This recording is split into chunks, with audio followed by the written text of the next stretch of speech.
ए मकैबारी दरेम दरेम हरिया काँक्रा करेम करेम। तिम्रो नाम भन त त्यहाँ? अनुप काफ्ले। अनुप काफ्ले। काफ्ले हो र? काफ्ले त म हो। तिमी होइन, म हो काफ्ले। मांसाहारीले कहाँबाट बिस्कुट खाएर मान्छे पनि कस्ता कस्ता भेटिन्छ नि। Hello and namaste everyone, what is up? Welcome back to the brand new episode of NK Vlogs and it's your boy NK here. After a long time I'm making this vlog. म चाहिँ दाङको पाते टाकुरा शान्तिनगर गाउँपालिका वडा number 3 मा छु। यो चाहिँ हाम्रो पुर्ख्यौली घर भएको, हाम्रो हजुरबाहरू बसेको जन्मेको, मेरो ड्याडीहरू जन्मेको ठाउँ यतै दाङ। बिहान उठेर नुहाइ गरियो। बाबुले चाहिँ नुहाएको छैन। बाबुले किन नगरे जाडो भएर? हामी चाहिँ कुल पूजामा अब यहाँबाट अटोमा जान्छौँ। मैले चाहिँ ब्ल्याक कलरको ड्रेस लगाएको छु। यस्तो भ्लग गर्ने पनि प्लान थिएन, तर I am making this vlog किनभने दाङ आएको अलिकति मेमोरिज हुन्छ। अनि बाबुले चाहिँ मेरो भ्लगहरू टिभीमा हेरिरहेको छ अनि हि जस्ट लभ इट। अनि अब बाबुलाई पनि यसो क्याप्चर गरौँ भनेर यसो मिलाएर 5-10 मिनटको भ्लग चाहिँ बनाउँछु। यहाँ हजुरबा हुनुहुन्छ, साइलो हजुरबा। ल बोल्नु, हाई भन्नु। हाई हाम्रो परिवार, हाम्रो नाति, जेठा दाईको नाति, मेरो पनि नाति भयो। त्यहाँ जेठा दाई देखिया। मेरो चाहिँ कपाल होइन, ठिक छ। मेरो चाहिँ कपाल बढेर सबैले जता गयो भने यसको कपाल बाँध्नु पर्यो। र हामी शान्तिनगर गाउँपालिका वडा नम्बर 3 पाते टाकुरामा छौँ। हामी कुल पूजामा जानलाई तयारी हुँदैछौँ। यहाँ साइलोबा माइलोबालाई देखाऊँ। माइलुबा ल हामी कुल पूजामा जान तयारी छौँ। अब हामी कुल पूजा अब यहाँ चाहिँ भाइहरू शब्द भएर जाँदैछौँ। यहाँबाट हामी चाहिँ टिकापुरबाट भुरीगाउँ आयौँ। अनि भुरीगाउँबाट माइलो हजुरबा, म र बुवा यहाँ दाङ आयौँ। यहाँ बसिरहौँ साइलबाको घरमा। यहाँ बुवा बस्नु भयो। अब आइ भन्नु त, आइ भन्नु। एउटाले के बुवा आइ भन्नु भन्दाखेरि आइ भन्थ्यो। त्यस्तै यहाँ त बाबुलाई त देखाइसक्यो, नानीलाई देखाउनु भयो। ल यहाँ चाहिँ अङ्कलको छोरा भाइ, यहाँ बहिनी। ल हाई भन्यो। लाज भने। तिम्रो नाम भन त त्यहाँ? अनुप काफ्ले। अनुप काफ्ले। काफ्ले हो र? काफ्ले त म हो। तिमी होइन, म हो काफ्ले त। म पनि हो। दुईटा जना कसरी काफ्ले हुनुहुन्छ त? यहाँको घर देखाउँछु है त। यस्तो खाले घर छ। हामी उता माथि सुतेका थियौँ हिजो राति यो कोठामा। यहाँ मेरो भ्लग लगाएर हेरेको टिभीमा। यहाँबाट बाहिर यस्तो बाल्कनी छ। यहाँ गोठ। उता अर्को पक्की घर छ। यता वासरुम। यता मकै बारी छ। यहाँ घर।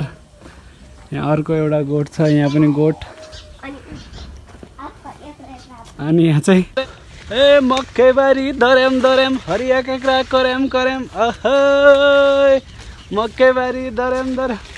यहाँ चाहिँ हिजो पानी पर्यो हिजो राति चाहिँ, त्यही भएर चाहिँ यहाँ पुरा मकै चाहिँ सुते। They are in a sleeping mode. सुतिरहेको छन्।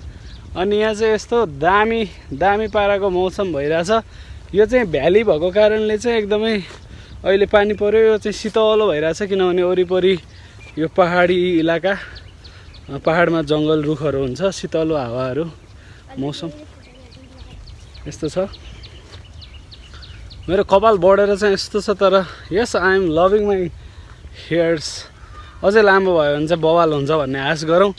यो चाहिँ यहाँ पानी बग्ने रहेछ। यहाँ खेतमा पानी हाल्नको लागि यो सरकारले नै बनाइदिएको, लोकल गभर्मेन्ट मेबी। यस्तो छ।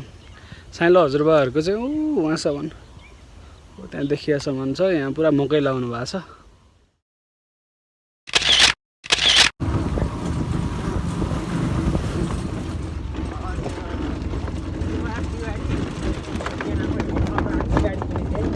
त्यहाँ चाहिँ यो खोलाको बाटो आउनु पर्दो रहेछ टेम्पो चाहिँ यहाँ अड्क्यो हामी ढकलेट निकाल्यौँ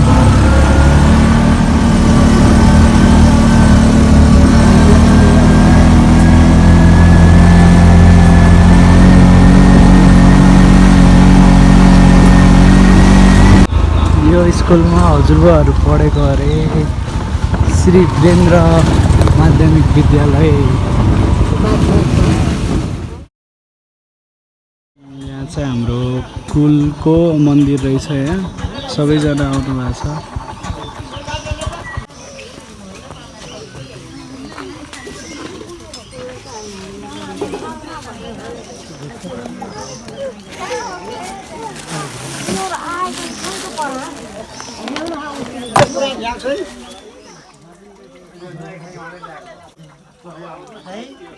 ये पनि पहिले उठाएको थियो चामल पहिले उठाएको हो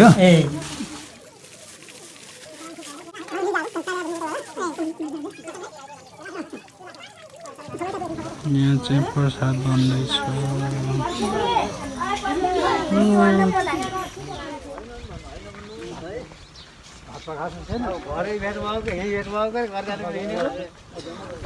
गाइज हामी चाहिँ यहाँ सबै आफन्तको घरहरू घुमिरहेको छौँ भेटिरहेको छौँ अब चाहिँ हामी फेरि अघिकै त्यही पूजा हुन लागेको ठाउँमा चाहिँ हामी आइरहेछौँ यता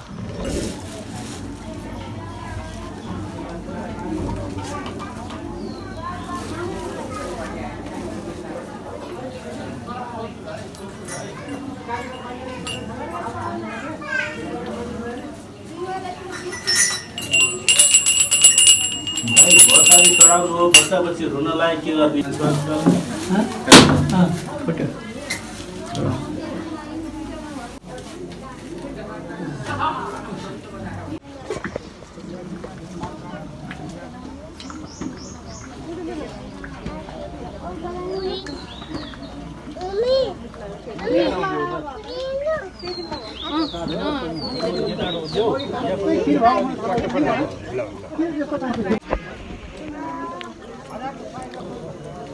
पञ्चामृत पछि यो प्रसाद हाम्रो काफ्ले समाज टाङले आयोजना गरेको यस विशेष खाना खाएर चाहिँ हामी सबैजना यहाँ बसिरहेका छौँ बाबु खायौ ओके गाइज हाम्रो चाहिँ यहाँ कुल पूजा सकियो हामीले प्रसादहरू चाहिँ खायौँ अब चाहिँ हामी निस्किन लागेको यहाँबाट अब चाहिँ भिडियो इन गर्छु हामी यहाँबाट अब कता बस्ने हो आज चाहिँ हामी हिजो आएको थियौँ हिजो पाते टाकुरा उता साइल हजुरबाकोमा बस्यौँ आज चाहिँ तुलसीपुरतिरै कतै बस्छौँ भोलि बिहान चाहिँ हामी सबैजना फर्किन्छौँ उता जाने जति पश्चिम जाने जति के पार्क अरे राप्ती पार्क राप्ती उद्यान छ कि के राप्ती शान्ति उद्यान हामी चाहिँ अहिले दाङको पार्क यहाँ एकदमै ठुलो पार्क रहेछ हामी चाहिँ अहिले यहाँ घुम्न आइरहेको छौँ हजुरबा र म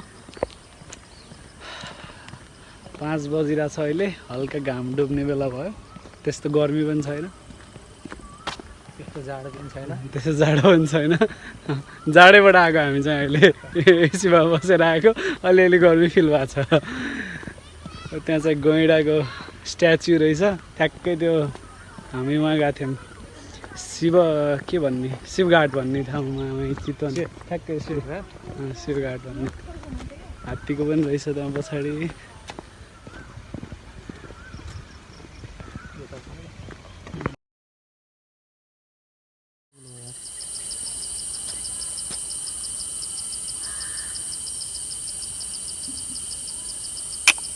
आँखा मात्रै छ यार त्यो टाढोमा त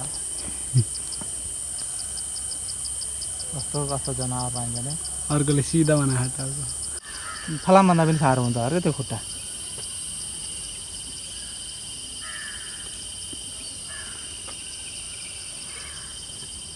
खुट्टा हेर्न कत्रा भन्नु खुट्टा बाबु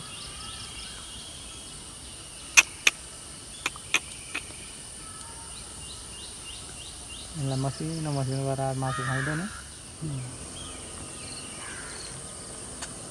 फोटो खिचौँ भनेर हाल्यो यो